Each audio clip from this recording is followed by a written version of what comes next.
Hi there, I'm Ahsan Ali Shah, and you are watching me on YouTube, Facebook, and LinkedIn Live. And today we are going to talk about how to leave a toxic relationship. When we talk about leaving a toxic and abusive relationship, then the very first step you have to do is to realize and recognize the fact that you are in the wrong relationship. You have to accept this fact, then it will become much easier to follow the next step. After realizing and recognizing the fact, next you have to confide it with your friends, relatives, and the people close to you. You have to tell them that you are going to leave this abusive and toxic relationship. If you are completely dependent on your partner, then you have to start saving money in order to have a plan B when you leave the relationship, a place to stay, and something to buy so you could eat and fill your belly. So this is the next step. You have to start saving, start building the plan. And if you like, then you can discuss it with your partner face to face if he is not violent, he doesn't have a violent pattern. And after that, after uh, saving the money, discussing it with your friends and relationship, just do it. Break up the relationship. After that, you have to cut off all the ties with your partner and start building, working on yourself, build up your self-esteem, your self-confidence. One of the main flaws of toxic and abusive relationship is it lowers your self-esteem and your self-confidence. Now, when you are out of the relationship, it is time to build up on it, start working on yourself. And when you are fully healed, then you are good to go. Do not make mistakes in getting back into the same relationship.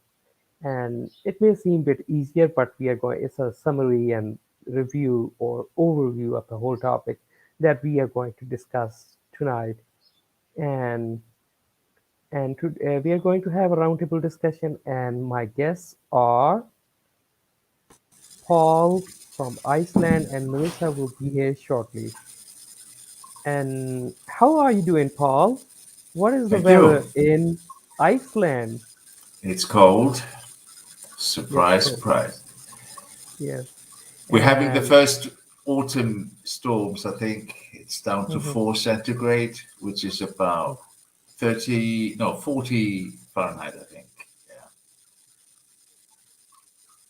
So Okay, autumn Melissa is is here. full swing. Melissa has Hi. joined us. Uh, hey, Melissa, how are you? Good. How are you? Hey, pal. Well, Hi. I'm doing good. It is always lovely and good to see you. You are a therapist and you're a psychologist, and so you deal such topics very in a very creative and a good way. And thank you for joining us. Thank you for joining us, Paul. How to leave a toxic relationship. Hey, Elaine, Hi. Hey, Buraket. Lane. Thanks. And I just if want you're to make a joining us, quick. Elaine, please share it out if you have just joined us. And okay, how to I just want leave to a make a. toxic. I just Okay, want to make a please do. clarification because for people watching in my field, I'm not a psychologist, and I know like for a lot of people outside the field, they think psychologist just means all therapists, and I'm not a psychologist. I'm a licensed clinical social worker, and the only reason why Okay, I'm saying it is because I don't want people to say no, she's not a psychologist. okay, That's a Right. PhD. Hmm. okay, I don't have a PhD. I have a master's in okay. I social also work. Sorry. I also have a master's, so it's not a PhD. Some of my friends Yes. have it, but I don't. Okay, now how to leave a toxic relationship, our topic for tonight, and you guys already know that. And toxic relationship. And Melissa, I'm gonna start with you.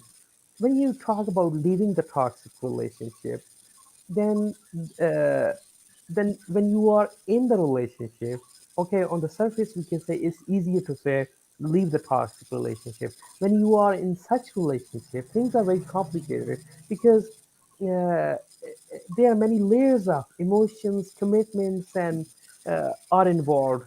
And it is difficult to see. It is difficult to see for a person that you are in the wrong relationship. Uh, the things I have studied so far, that people don't realize and recognize and accept the fact that they are in the wrong relationship. And the question was, the question that you're asking me is, I mean, for guidance for people who are unhappy? No, the question is, people don't realize and recognize the fact that they are in the wrong relationship. Okay, so that's the question. How would one understand if they're in the wrong relationship? Yes. The first And thing is, hey, Melody. hey, Melody. So the first thing I would say is, do you feel like you're happy overall? Mhm. Do you feel like you're growing as a person in a relationship? Do you feel like your needs are getting met in the relationship? It's hard because if I look at, I just want to say something real quick. If I look at you, then I can tell on the camera, it looks like I'm looking somewhere else, which is strange. But I don't want to look at myself. I want to look at you. So, all right, I'll try to go back and forth, but I'd rather look at you. I'm talking to you. So, you want to know your needs getting met? Are you happy overall? Or do you feel like you're growing? So, those are just simple questions that I would ask myself. Melissa, my point is that relationship, there are many layers of in the relationship. Uh, you are okay. I'm gonna move it to Paul. Perhaps I would be better able to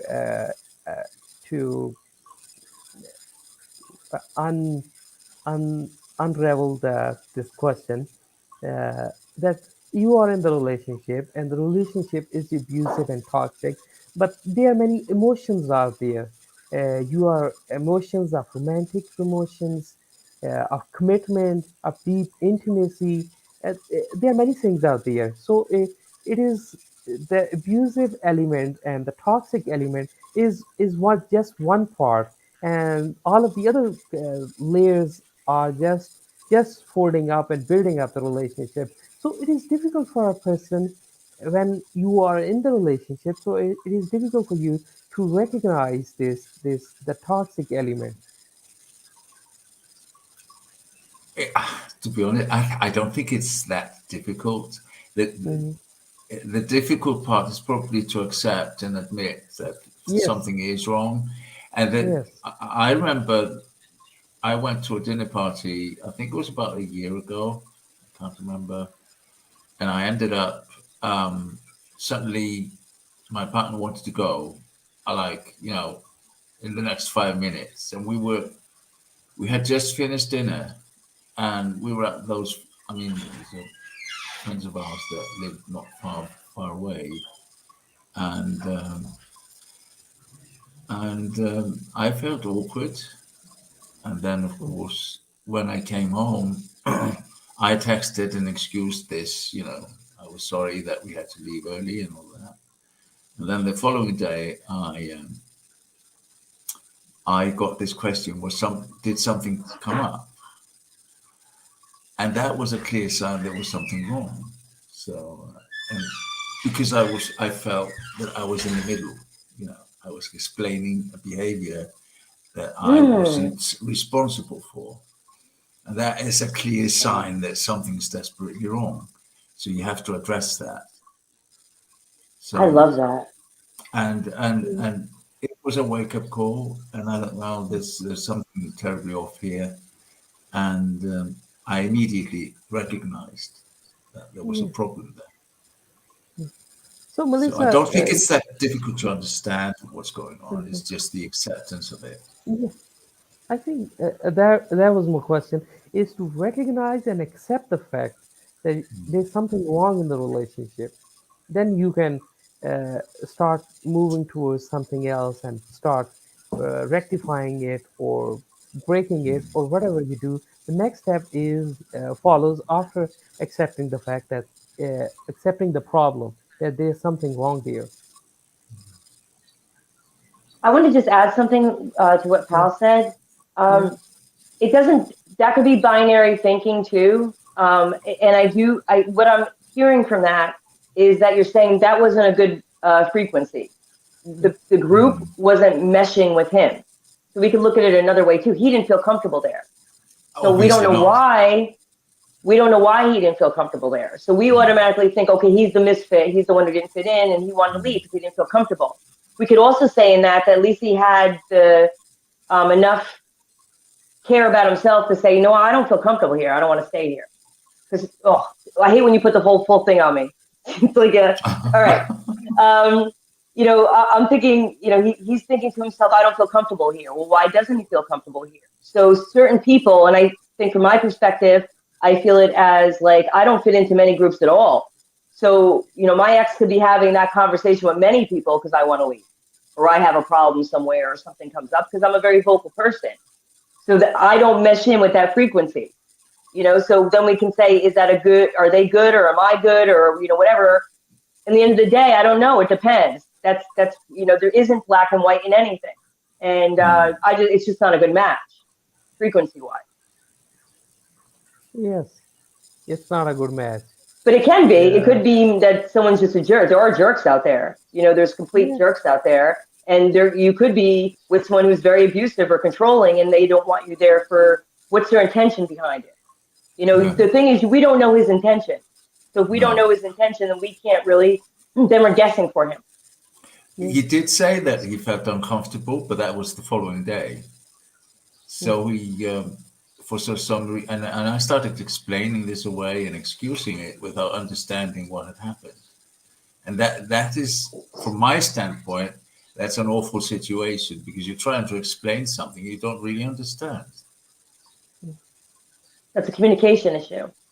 Because we don't yeah, know unless you communicate, you don't know it can be that he's a jerk, but you won't. That's the problem I think that we feel many times, that people assume things about us without asking us. They just Yeah. assume this about you. So that's the one thing I don't want us to do is assume that. You can see by actions over time, you yeah, can see by actions, yeah, so it's not ever to assume. You can make a judgment, kind of, or judgment, or I don't know what another word for judgment. Some people don't like judgment. No, it is a judgment. It's a judgment. You can be like, well, I can see this pattern and I don't like it. I don't care for it. And it's kind of it's a red flag for me, which I think you were alluding to, but we don't know enough about it. But it could have been just a feeling. It could have been just a feeling. And maybe it's also in combination of other things. You want to look and see, is anything else? Is there a pattern? yeah. Okay, there's a point I would like to mention here, that uh, that you want to talk about with your partner. You want to talk about that there's something wrong in the relationship, and you want to discuss it with your partner, and you had a fight, so you break up. Is it a normal thing? A normal thing. Yes, I won't say it's a normal thing. It's just something that people do in the society. In our society, Yeah, yes. I mean, yeah, there's a lot of it is today. People are married definitely more than once, and then not just that, there are people who bounce from yeah, relationship to relationship to relationship. Yeah, that happens. Absolutely. You yeah. know, and it increases Because every time you're married. It increases the chance of you becoming a divorce. So each time yeah, increases. yeah, And not that because I recommend you staying with someone forever either. I'm just saying yeah, that's just statistically what happens. yeah, because I'm gonna share my experience. The same thing happened. Actually, with my first love, and the same thing. Yeah, in the second time there was some different scenario, but in the first time, I wanted to address the fact there's something wrong because I wasn't. I used to be her first priority, and but things when things went down the hill, and I became the second priority. She wasn't giving me the time. She wasn't talking to me. We were not really connected with each other. And at that point, I realized that there's something off. I wanted to talk to her, but she wasn't. No, it's everything is all right. I said, no, there's something wrong. So we had a fight, and she said something very, I don't know what things she said, but they were very hurtful, and that was the point we broke up. And I think I was right when I observing the fact there was something wrong, and I was right. Would you like me to give you a little feedback on that? Yes, Okay. please. So when you saw her behavior change, there was something in you she did not think would vibe with her, but Yeah, she didn't know how to tell you, and she was probably still, I'm being completely honest, and probably still thinking she wasn't sure yet, or maybe she didn't feel comfortable breaking up with you. Because if you are a priority to her, she would have continued to make you a priority. Okay, but that doesn't mean that there's anything wrong with you. You just didn't have the same vibration. And you don't want somebody with you who questions you. So this was a good thing. She just wasn't a good at, maybe being honest about her feelings, but there was no, it's not black or white either, but yeah, she's not a good breaker upper in that way. yeah, And I think you don't have to share anything of what she said to you personally. I definitely think that's related. Probably not. She doesn't seem like the most truthful person. yeah, So she gave you a little bit of it. yeah. Okay. But it It means was. people think a breakup means something's bad about you. There's nothing bad about you. You Yeah, just weren't a good fit, which you're grateful, yeah. And it was my first love, and it was the time that I was very hurt at that time, Sorry, I'm taking and water. uh, and I had a very. It was very difficult for me to after the first breakup and first love. It was very Mhm. difficult for me to go through the whole situation. But I learned and realized the fact later on that she wasn't a good match because I am a kind of person that I'm a very open. Yeah, whatever it is, good or bad, be with me or not with me, it should be front. It shouldn't be on the table. Start avoiding partners. So you be with the person, but you don't want to be alone. If you want to be with the person, then you have to be with the person fully, in all terms. You don't have to just be with the person and avoid the some part of it and accept one part of it. It doesn't. It doesn't. It doesn't feel good. Paul. Well, I think it's many small signs that tell you that something's not right, and Yeah, it probably takes some time to figure out what exactly it is.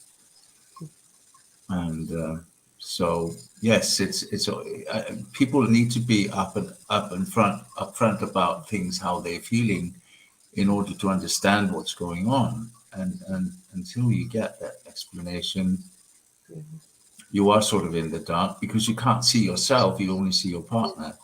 So, and but it takes two, of course. So, if there's a problem, it's usually, I mean, you have to go back in time and think, weren't we both happy to go to this dinner party?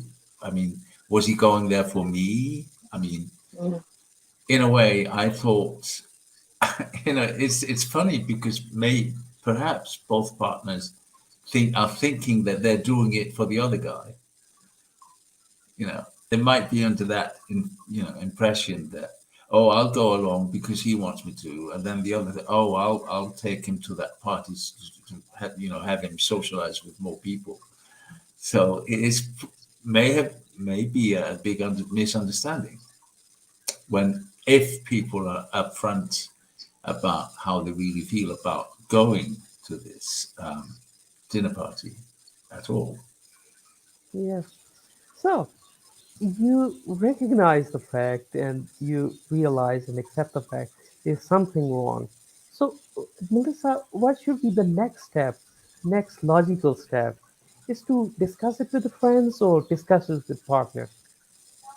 Well, I would bring it back to the question you asked, the last question, in Mhm. that you play a role in how behavior, you played a role in the ending, put it that way. Because there's always signs and there's always communication patterns. So now that you're more aware, if you're doing your conscious work and you're doing your shadow work, you're more aware because you're more aware of yourself. If you're more aware of yourself, you can have more in-depth conversations with someone else.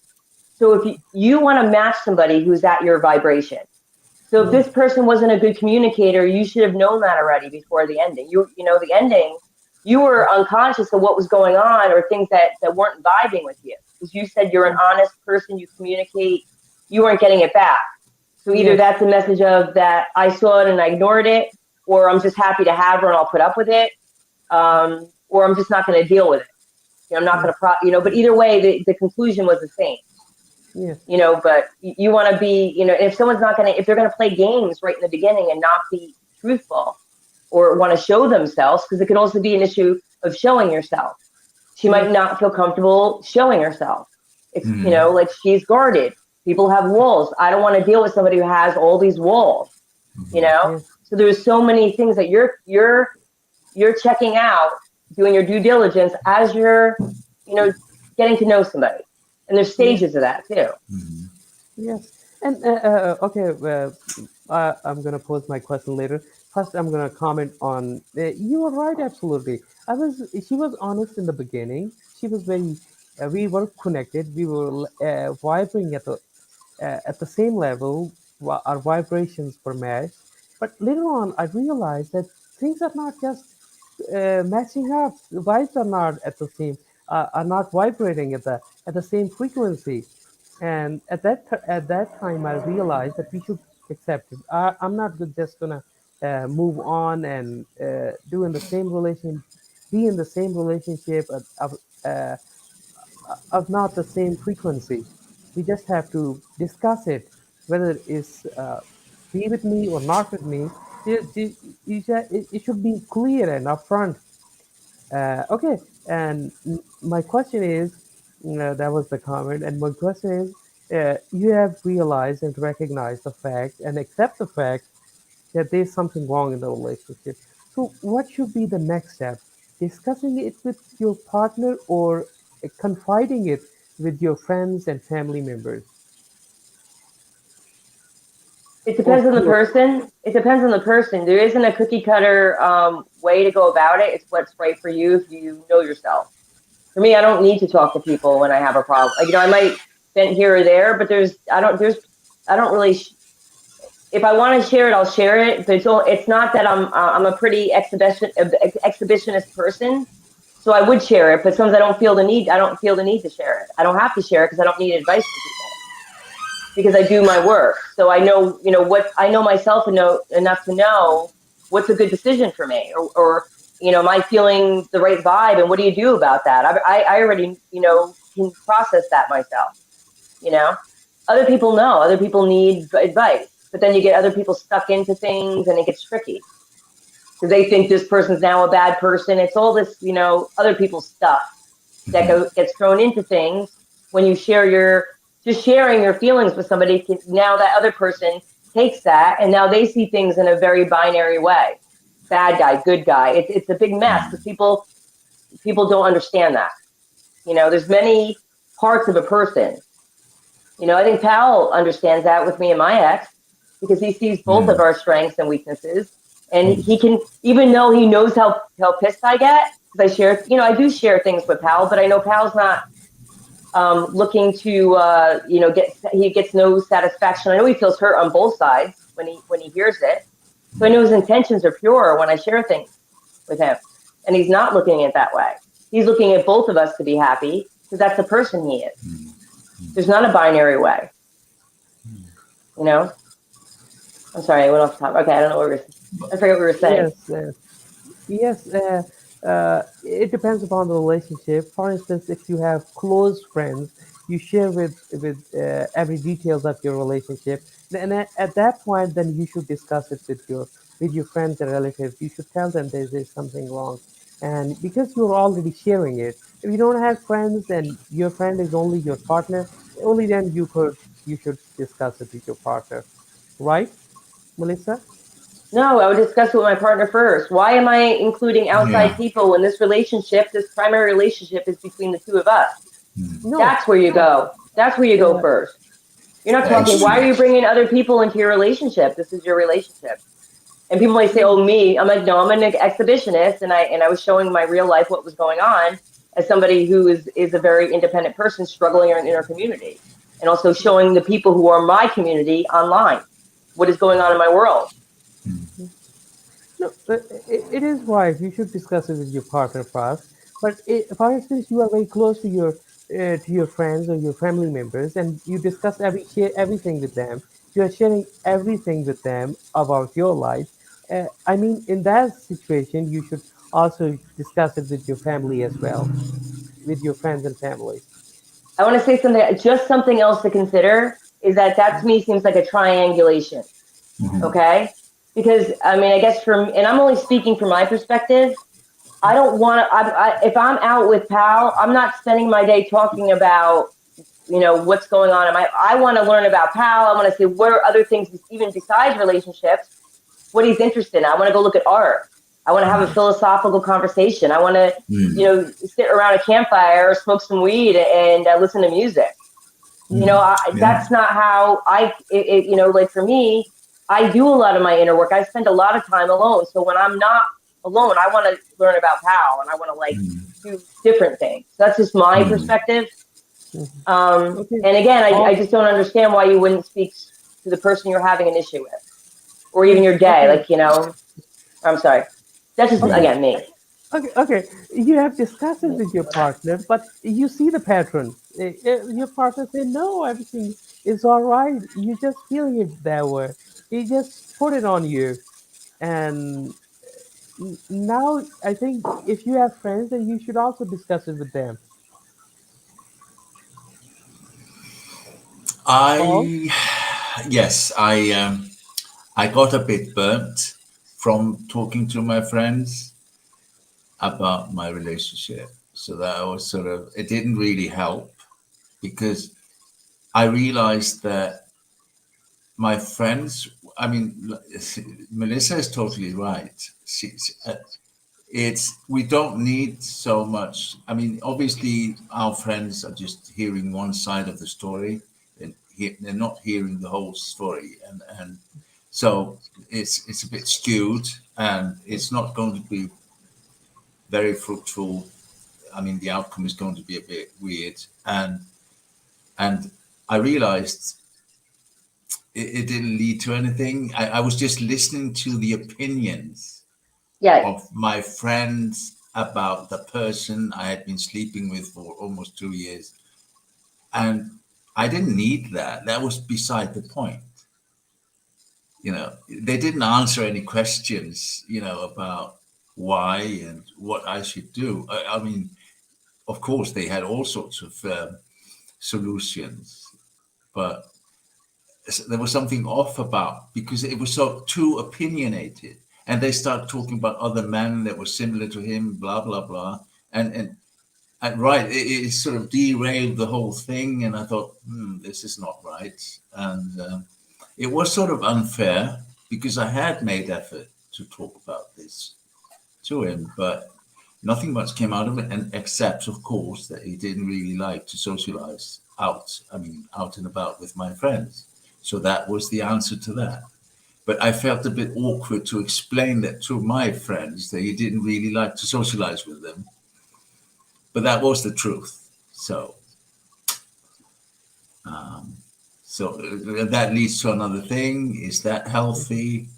So what am I supposed to do now? He certainly hasn't got any friends that he wants to share with me. So I'm sort of stuck there. He doesn't like my friends. I don't get to meet his friends. So we're sort of in a limbo in a way. And as much as I would define myself as a loner, I do like to socialize on this Mhm. level. I mean, meeting Yeah, up with Yeah. people, where people are sort of reasonably balanced. I mean, I don't like. Yes. yeah. So but I faced that, and that was it. But towards the spring of this year, I realized that I had. I mean, there was so much going on in my private life, and I didn't want, like Melissa said, you didn't want too many opinions about what was going on from the outside. You Mhm. needed to do the inner work and know where you stand yourself before you. There was so much going on. It's sort of like the work of pilots in the cockpit before landing. Mhm. Yeah, There's so much going on, and you don't yeah, have time to listen to every opinion about your, partner or how okay. whatever was going on. And it's whatever's going through with the other person you're speaking to. You have to realize too, they have their own hangups about their own stuff that they haven't Oh, healed. So they put that on yeah. top of what you're telling them. So they hear what they want to hear, and they paint their own story in their head about your life. Not Right. not consciously. No. It's our own hangups, our own Yes. triggers, our own trauma we didn't deal with. So this is really complicated too. I mean, one of my friends said I gave a bit of a break this spring. She told me, I had noticed that she was a bit, Mario irritated her a bit. And then she told me that in February that he reminded him of her ex-French lover that she had met about 20 years ago, that why he irritated her. Well, that's why Trump is irritating. I think for most people, Trump in people's mind, they don't realize it, but in their mind, I believe for some reason he represents someone unhealed to them, and it all got put onto Trump. Right. So I don't think it's like practical. Whether you think he's a good guy or bad guy, it's not a matter of that, because you can see what you were unhappy and what he did in office. But there's such an emotional piece to it that I think that they project onto him all these people that they made up in their mind, like in their mind about him. They projected it onto him, you know, unhealed Totally. stuff. Unhealed stuff. But she would never admit that it was unhealed stuff. Most people are not aware. Most people do not have the depth to be able to understand that. And that's why, you know, I wouldn't go to people for advice. Okay. Yeah. You discuss it. Okay. Next point is. I'm sorry. You discuss it you discuss it with your partner, but she is not accepting it, or he is not accepting it. That there's something wrong, and you are definitely feeling that there's something wrong in the relationship. You are not matching up at the same level. So, what should we do in such situation? Hey, Amanda King, Who would you like to ask first? you. Okay. So, yes, it's not working out, or you're not able to communicate. So I say, life is too short. And if someone's not going to make a priority to you, or you don't feel you're happy or committed, if you try, you have to try in good faith, you know, to split out the side door. You know, in a relationship, you should be putting the same effort in as when you're unraveling it with consciousness. So you're aware of it, what you're doing. And if you know you've given it your all, or you've tried to communicate, you know, there's many reasons. There's not always a good and bad guy. It's just the vibration's not happening. You're not growing. You're not happy. Then make plans to say, like, you know, it starts like, you know, you're shutting down, or, you know, and that gets complicated because you can't give one answer to everybody. And that goes back to your first question of the show. I took some notes. You know, you were saying, like, you know, when should someone leave, or what are the decisions involved with that when you want to leave? Well, that's complicated. That's not a cookie cutter answer. I would say it comes down to, I believe it's 3 things. Number one, your belief in yourself.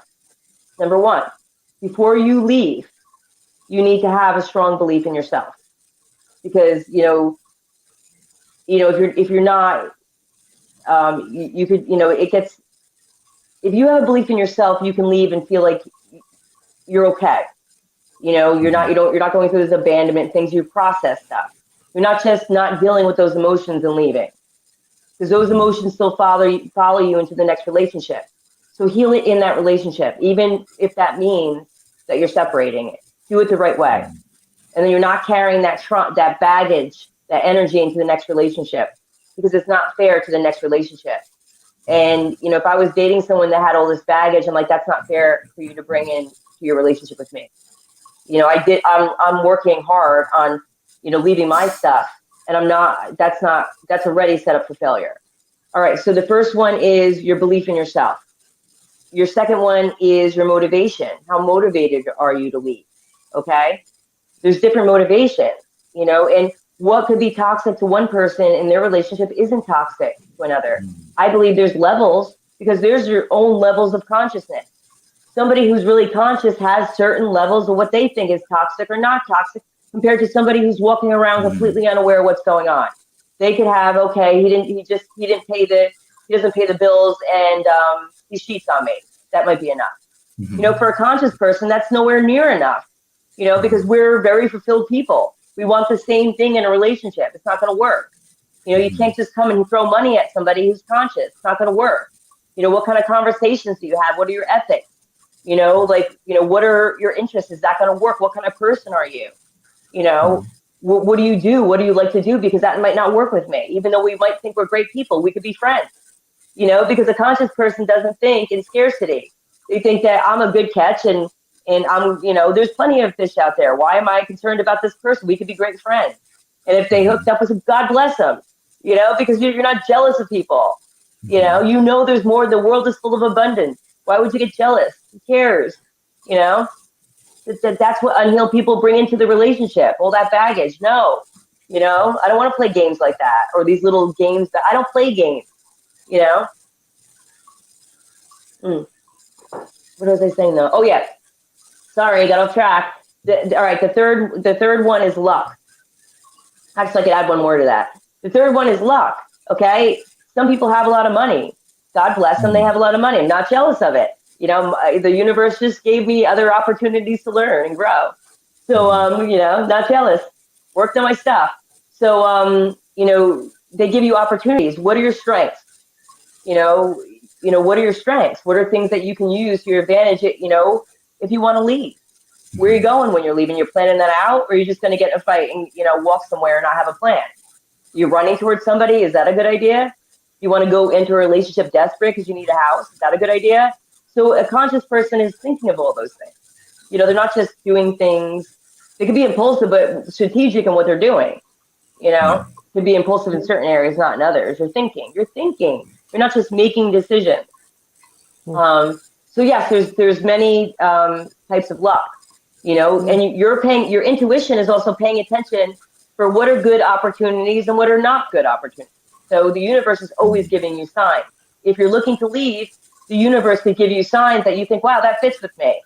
You don't think it out. Is that a good decision? How would you feel there? How are you going to be able to take care of yourself? If you have money, that is. However, even with everything is good and bad, because you could have a ton of money, but if you didn't do your inner work, you're going to make some poor decisions with that money. Yeah. So in certain ways, money can be good. In certain ways, money can make you do some impulsive things you might regret later. So that's why the inner work comes in handy. So yes, I thought I had a fourth, but now that's it. That's good, I say for now. Okay. And inner work plays a very significant role when we talk about the relationship, even plays a significant role in every aspect and every dimension of our lives. And Melissa, when you were talking, it reminds me of the signs when you know that there's something wrong in the relationship. Some of those signs are that your self-esteem is low, your self-confidence is getting lower, you're not growing as a person, and you talk to someone and the other person is always about the other person, the other partner, and you are always the second priority. Okay, when something about you, something good about you, you win something, you do something, okay, it's an ordinary thing. But when something your partner does, then it is always, the focus light is always on him or her. And these are, I think, clear signs that if they are happening, the pattern is there, and you realize the pattern, they're happening over and over again, and your self-esteem is getting lower, and there's no light on you, you're not the first priority, then these are the clear signs that something wrong in the relationship. Paul? Yes, it's the thing is that you may be aware of that, and things are falling apart. And there are many signs. I'm talking my ex some years back, where I lived with him for 8 years. And we had a nice home together. We built up a nice home, but it was more about socializing. So my flat was sort of more like a gathering place for dinner parties, because he had sort of been he had been working as in a local household in Washington D.C. So he was sort of the butler of the house there. So he he used his expertise to give these lavish dinner parties and all that. And I was sort of obviously his other half in that. And it was all very sophisticated on the surface. And it was sort of, I don't know, it was almost like in a play.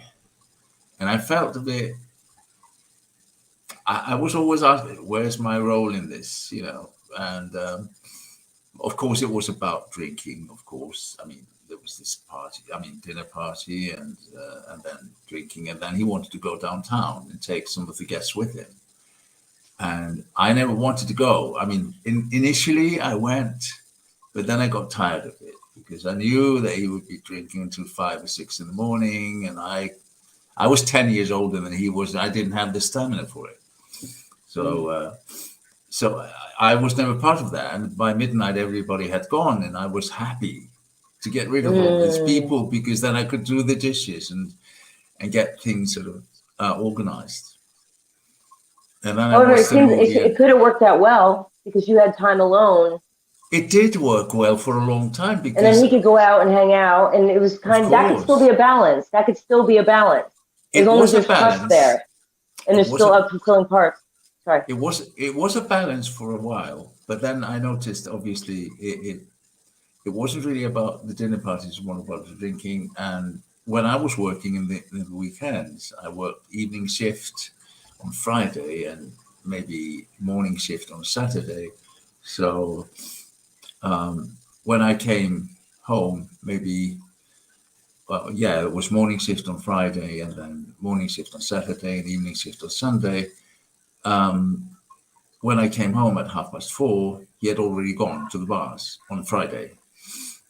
And then I went early to sleep and I woke up just before 7 o'clock, you know, got ready for work. And then I met him in the hallway when I was leaving for work and he was coming home from the bars. So, and that didn't go down well with me. I sensed this is not normal. This is not a normal, because I was looking for some sort of a family life, you know, where we were sort of building something up together. Not. I also feel like, you know, if he's out with people, like let's say, like, you know, depending if there's a sexual attraction there, and you're bringing alcohol and you're spending all these time with these people. Number one, I'm just speaking of, you know, this is how you think of things. People don't think today. You know, that's why it's okay to acknowledge that you're an impulsive person. Okay. It's okay to acknowledge you're an impulsive person. But if you're in a committed relationship, do you really think it's a good idea for you to be going out drinking with people of the opposite sex and hanging out? Okay. That's a recipe for disaster, even if you're ethical doing it, because alcohol makes you, you know, not think clearly. Okay. And now you're dancing, that's disrespect to the relationship. That's what I feel, number one. So I just thought of that because I thought at first, like, that's a good idea. That sounds fun, but no, not what you're doing. It really isn't. You know, when you say, I don't think people are real with themselves. When you say that, like, this woman can be friends with all these men. The men I have that are my friends that are close friends of mine are only gay men. I don't have male friends that way. I don't talk privately to males because it always ends up in a problem because you're sharing intimacy. It's a bad situation. It is, you know? So that's a boundary. So before you avoid entanglements that way, just have firm boundaries. That's why I always talk to all of you. I talk to you in a group chat. Why do I talk? Because that's the proper way to be. Because I wouldn't say anything to you privately, and I don't want anybody saying things to me privately that they wouldn't say to the group, because that's intimacy, and I'm not in a position where I want to be intimate with someone emotionally right now. Yes. So that's how I protect it's not personal to anybody. I just apply the rule to everybody. You know, people think I'm crazy, but that's a healthy boundary, you know, but people don't think of that ahead of, and you could apply that to everything. And I don't want to be with somebody who's not conscious that way, who I have to explain these common things to somebody. I don't want to do that. I want somebody who's done enough work and shows respect for themselves, respect for the relationship, respect to have some integrity. And the things I do, I consciously think about And, to people that might be outside their comfort zone or judge it. But to me, I feel fine with it or I wouldn't do it, Yeah. Yes, and it's a bit off the track, but you made a very interesting point, Lisa, because when you talk to someone, when you share something in a privately intimate details about your life, and you are sharing a part of you, and Right, then it develops a connection, whether you right. accept it or not. It It's develops a nature, connection. Connection is there. So when you nature. do it publicly in a just like we have a group of three people, you have a group of Yeah. I don't know how many people are there in Melissa's mind, but there are some About 50, people there. over about 60, I guess. Yeah, but Yeah. yeah, yeah. In that place, in 60 group or three people of group, then you sharing something. You don't expect the intimacy or the Right. connection. Just like you do it with the personally, then the attachment is there. Okay, And yeah, and that was a I bit. want to say something. It is a connection because I'm sharing my life with people, and and I'm also in that way showing them that you may be having things in your own life, and I'm also getting support. But I'm doing it in a way that's comfortable for me. I have a different, sometimes I just want to It's share not all day, and romantic. people take it personally Hmm. because I don't respond back to them. But that's how I'm working. So everybody Yeah. has a different It is style. not. Yeah, when you share it in that way, it's a healthy way. Just like we do it in the group, we share our feelings, we share our interests, just like the friends do it. It's not when you Right. do it personally, then it becomes a romantic thing, Right. and when you do it in a group, then it's a friendly way, a healthier way. And I'm not going to give my attention I'm not going to give my attention to something that I'm not ready for, that I'm still doing my Mhm. work because I know my work. So I'm not in a Hmm. position to be having those intimate conversations or I'm already putting a boundary. And I put Hmm. that through experience. I learned through lessons, which lessons are not always a bad thing if you learn from them. Yeah, Yes. that's true. Yes, I agree, and it is also a bit relevant to the topic. Okay, getting back to the topic again, how to leave Right. a toxic relationship. And okay, you have realized the pattern that there's something wrong. You have accept the fact that there's something wrong in the relationship. You realize the pattern is there. And you discuss it with your partner, and partner is not recognizing it, and you know that there's something wrong because yeah, the signs are clear that you are the second priority. Your partner is not talking to you. He's avoiding you. The focus light is always on him. You are just there to serve him and appreciate him and say woo to him. And okay, yeah, there. And you made up your mind that you are not gonna be there. You just have to. The next step is to just break up, Paul. I've I've gotten off easy because they Mm, always leave me, so they move out. okay. But the bad thing about it is that you're still in that environment. Mhm. There are so many memories, and this is why I think Oh, I felt trapped. Yeah, he took his stuff, but it took me over a year to get used to it. This was no mm, longer his home. I was just left here, and yes, and this is what people should prepare for. I mean, in my instance, there was no problem of because I was just left in the flat. It was my flat, so I sat in the heap right, of memories. I mean, he was able to escape, and start a new life somewhere else, right. but I was stuck in the old, wise. It's bad to say it, but it's still the truth. I was left in the dirt of it. No, that's binary. That's binary because you don't know for him that he could be thinking that's your interpretation of it Hmm. because he could be thinking from that point of view, you know, he could be thinking from that point of view that I had to get all new stuff, I had to relocate because No, it moving wasn't. is a stress. Moving is a stressor. I'm sorry. Go ahead. No, he was quite happy to leave because Yeah. he wanted to get away from me. So he was able to sort of start anew. And but It Well, your means thing so for it, the next your thing for it the next also relationship. I'm sorry. Can I just get this one thought? mhm. Your thing for the next relationship is that you don't leave relationships even if you know, even if you know that you're not being appreciated. And it might be an abandonment thing. I don't know what it is, or still in need, or why don't they like me? What do I need to fix about myself, or anything like that? I don't know for sure because I can't answer it for you. I can't make assumptions on what you're feeling, and it doesn't matter that you even share it. It just matters that maybe you think about it.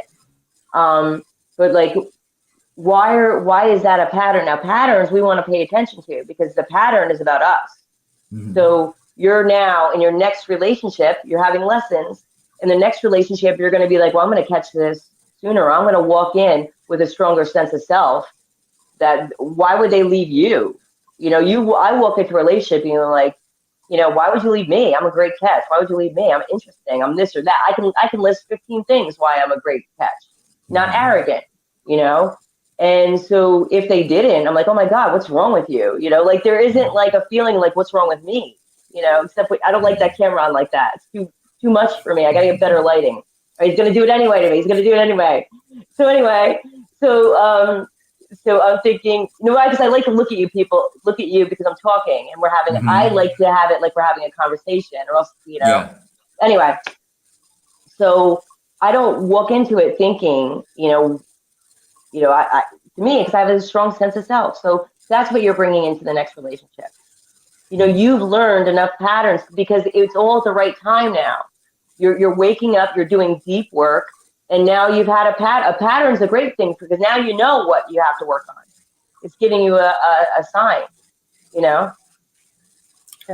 It will lead to Sorry, the same thing when you realize the pattern and you accept the fact, then whether it's going to fight or the person leaves you, it is always end up the same thing, break up. It isn't like if you find out someone cheated on you. Well, Yeah. thank God I know that. I mean, I feel gross for juices, and I'm not a big exchanger of energy because I think the juices are energy, and I'm not really big on that. Yeah. So that would be really upsetting. That would be more upsetting to me is like juices. Like, well, that's a violation because I don't know who this person's dealing with, who that person's dealing with. So that's my biggest violation. And then the other thing would be, and then also putting themselves in bad situations that led them into that because you broke the contract. So that's a real bad karmic thing to break a contract. All right, do it. So if you break the contract, I don't want to be with someone who would break the contract or put themselves in a situation where they break the contract. Do it the right way if you're going to end the relationship. Trying to think what else. So yeah, lessons. I don't know. I've lost my Yes. thought. Okay. Paul, after the breakup, I think the most important step after the breakup is to work on yourself, analyze the whole situation, and build up your self-esteem, build up new hobbies, interests, away from the previous relationship, from the toxicity. Just drain out all the toxicity, the abuse from your mind and from your life, so you could be in a position to better analyze it and work on yourself, build up yourself, rebuild your self-esteem and your confidence. It sounds very Yeah, it simple in sounds easy. theory. Yeah, It but sounds it's very very, difficult. but when I think about this breakup in 2016 in the spring, it took me a whole year to get through it, and I was in no shape, form or anything to even look at another man for, over a year. And yes, I did socialize, and I actually fell into that trap of. I had this. It wasn't even a fling. We met a few times, and and then I realized after a few. I think we met about 4 or 5 times, and then I realized his smile reminded me of my ex, and this was only about 5 months after the split up. And it was a shock to me and then I realized I'm still deep in my grieving process and I'm just looking for his face in another man. Oh, that's the worst. That's That's the that's worst. The that's how, worst. that's how mental I was. I Yes. was I was a wreck, and 5 months on, I had to stare it in the face. I'm in no shape or any, and I'm not in a mental state to even date because I'm still looking for him. As if he's lost in action and I'm looking for his face somewhere. Also, what I just, let's say, don't you want to find somebody when you're at your best? Mm. You want to Of meet the course, person yes. of that who you really want to have a long-term commitment with at your best. Right. So, like, to me, that's how I'm feeling, is that I keep working. I would like to meet someone at my best. Yes, of Not the course. person I would meet now, and I don't want to waste my time. I don't want to waste my time and I'm not like that. I'm happy with myself that way. Again, Yeah. To me, there's no price on that. There's no price. You can do that inner work. There's no price. There's no price. There's a peace that comes with that. Yes, indeed. And Paul, I want to add, you are absolutely right. And if I remember my own, the two breakups, and it was, it is easier to get back on your life and build yourself, to get your self-esteem, your confidence, and everything. It seems very easy. It seems on the surface, it seems very easy. When you are in the relationship, when you have broken up, and yeah, and you gave a part of yourself, because the most important thing in life is your time, and we have a very limited time on this planet. And when you give a certain years of your life to someone, you give yourself a part of your life, you give you away a part of your life, and it is something that you cannot, the other person cannot give you back, and you cannot, it is also something that you cannot give, uh, get something back from the other person. You just given it away, and it feels like there's those years, they're just lost, and it makes you feel lost. I would say that you are lost at that point. And when I was in that state and I didn't know what to do, I was completely uh, at the edge of nervous breakdown, where I would say that you can't sleep at night. All the time you think about your the relationship, why, and there's so many questions in your mind. Why did the other person did that to me?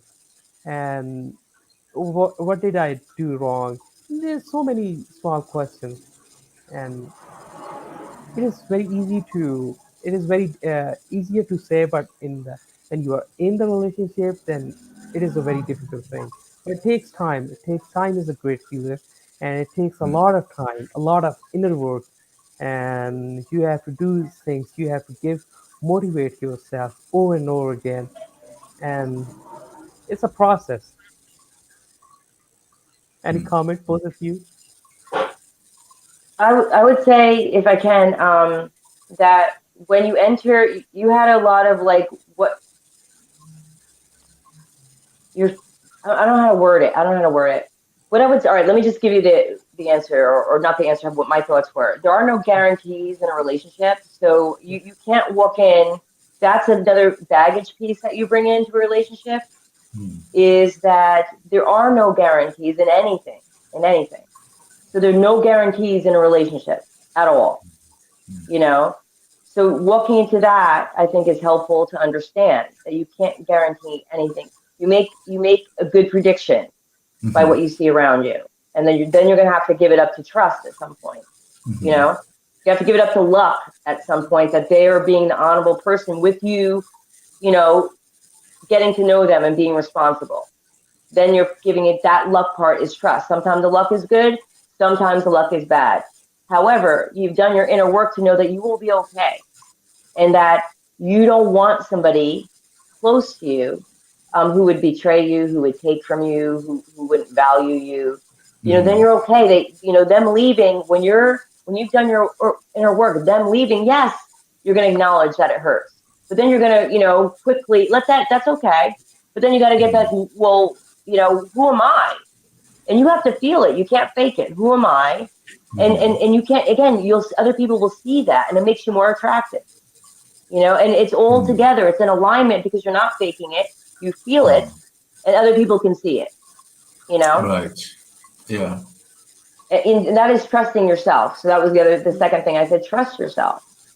So, you know, there's going to be a point, and you're testing yourself out in smaller things. You're testing yourself out in all different areas. That can you protect yourself?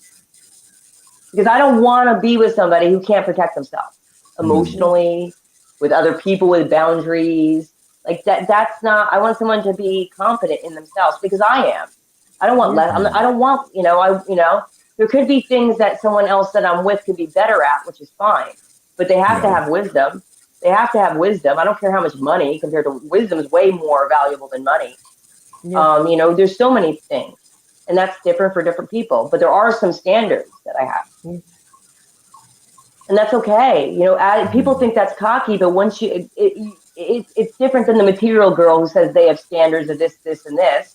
You know, there are. When I said there's levels of people, if people are materialistic and shallow, those are the standards. They meet the same.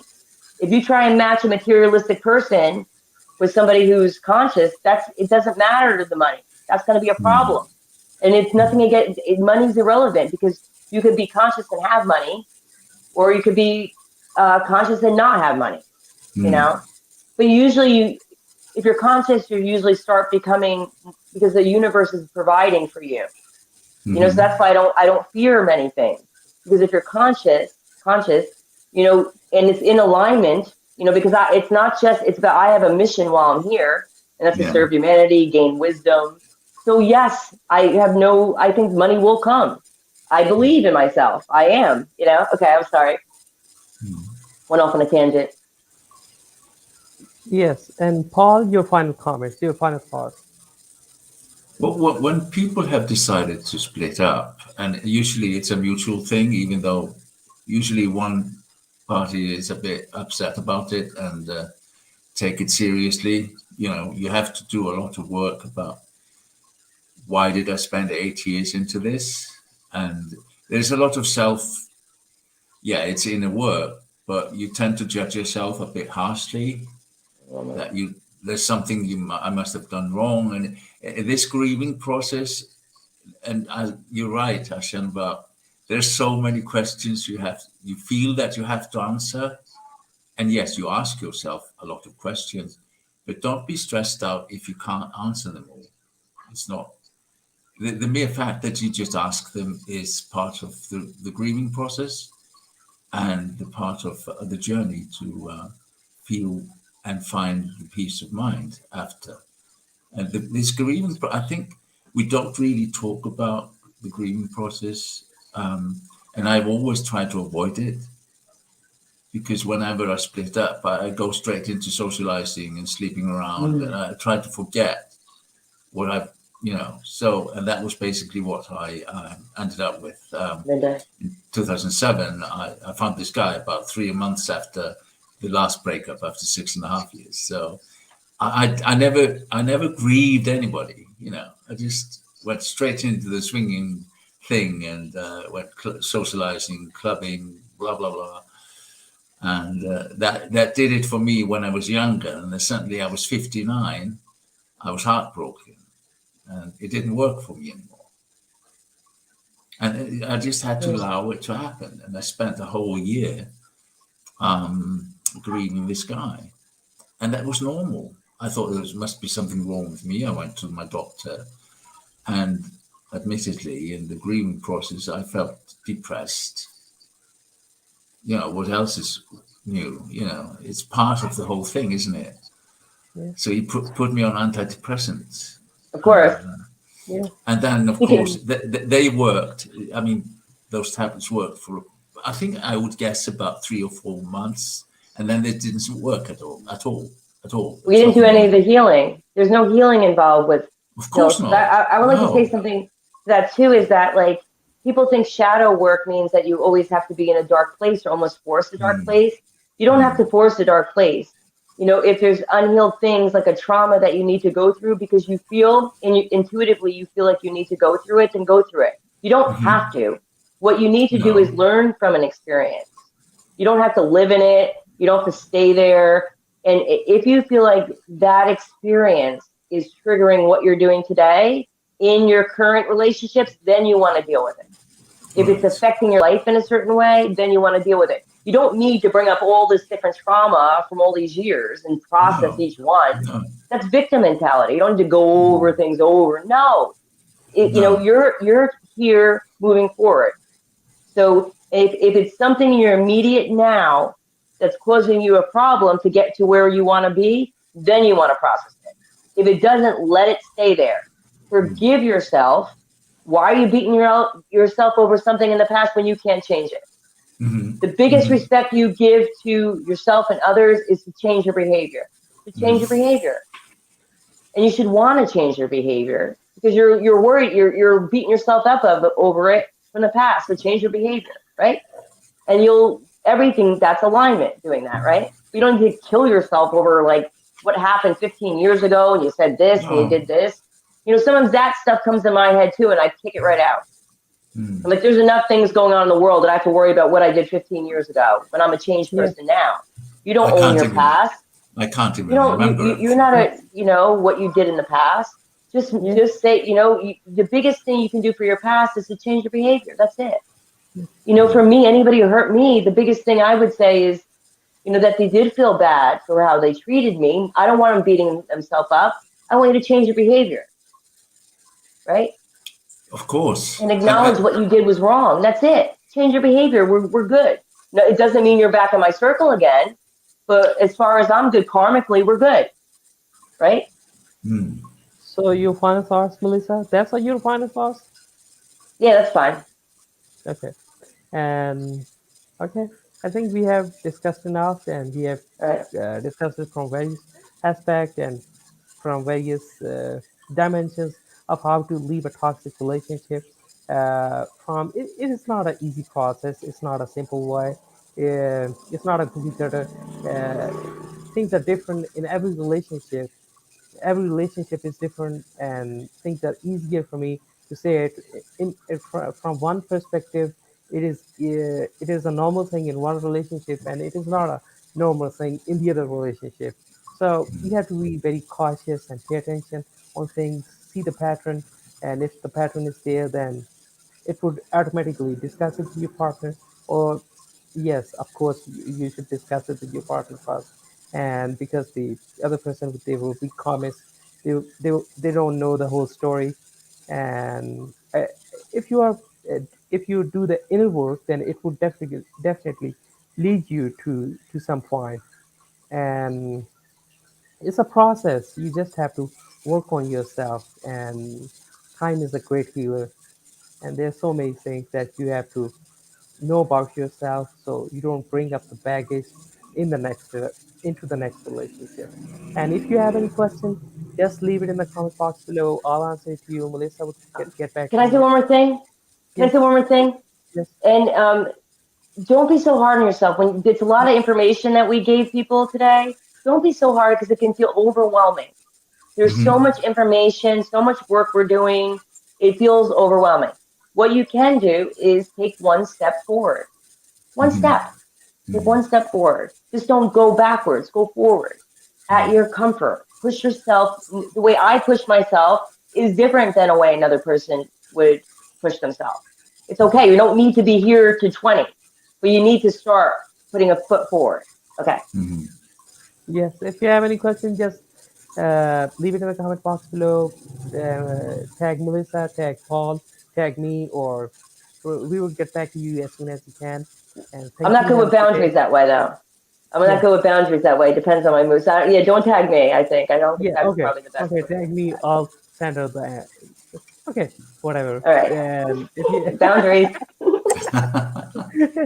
and have a good day, good afternoon, good evening, good night, midnight, or wherever you are in your part of the world. Ta-da, see you next week.